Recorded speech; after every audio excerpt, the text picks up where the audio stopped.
Assalamu alaikum wa rahmatullahi ta'ala barakatuh, my dear brothers and sisters. Welcome back to another weekly podcast. In this podcast, we're gonna discuss one of the most imperative subjects that we shall discuss in this modernity, which is Al-Hayā. What does that Hayā mean? Why is it that in this today's world that we find the people most frequently dismissing Hayā as a negative? Let's get started and understand what does really Hayā mean in Islamic perspective. Let's begin by one of the hadiths of Rasulullah sallallahu alaihi wasallam, in where Rasulullah sallallahu alaihi wasallam says that every religion has a character. The character of Islam is Al-Hayā.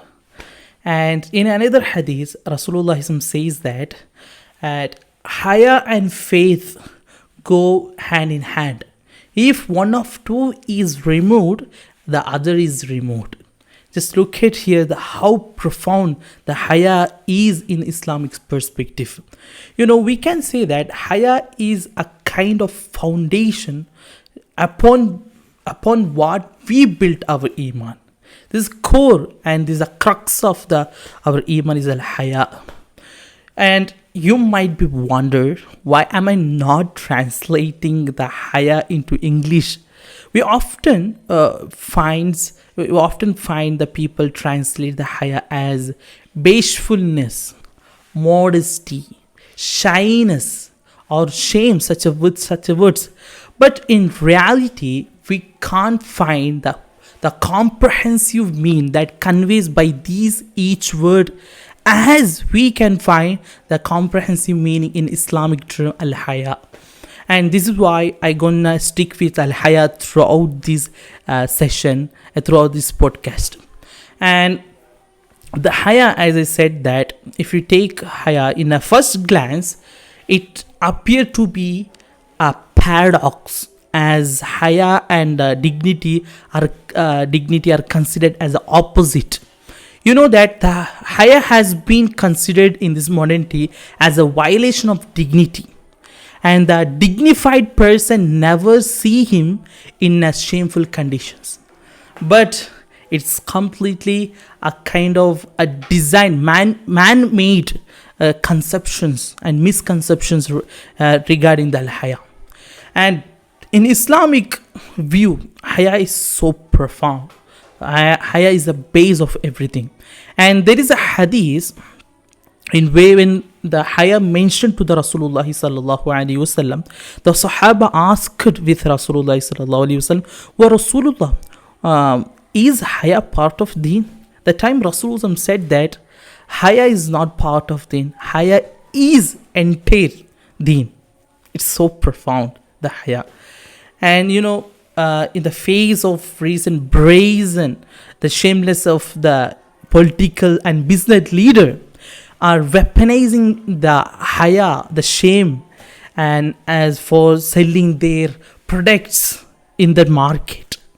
Do you know that numerous campaigns have attempted not only to instill the Hayā in order, but rather they are tried to reinstill the moral principles of the Hayā, the shame, in other words, right? In order to safeguard and to protect the dignity of the oppressed, and both oppressed and oppressors. So amazing. And people are started to get to know the importance of Hayā. I do remember one of the quotes from Malik bin Dinar radiallahu anhu.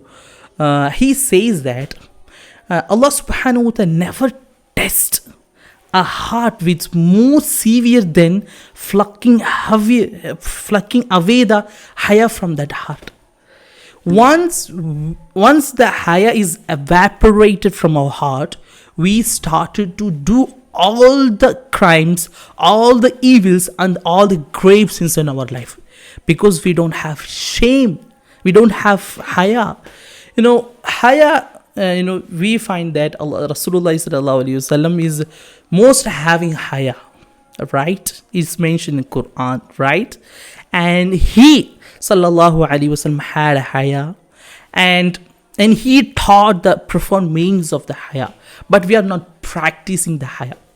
Do you know that one of the profound meanings of haya, the Imam al-Qushayri rahimahullah amazingly has a whole chapter discussing al-Hayā, the meaning of the haya in a different perspectives.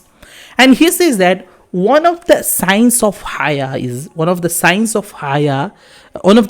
a person who carries the haya is that no one will never see him in a shameful conditions. That's it. We don't find.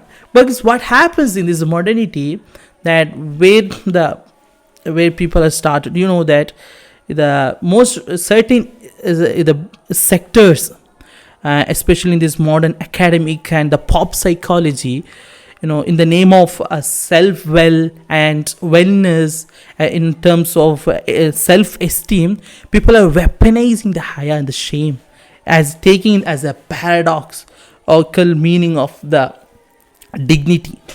One of the, do you know that the 1948, the United Nations, the Universal Declaration of Human Rights, the first article reads something extraordinary. We have all to keep in our mind what does it reads. I will read here the first articles that reads like this.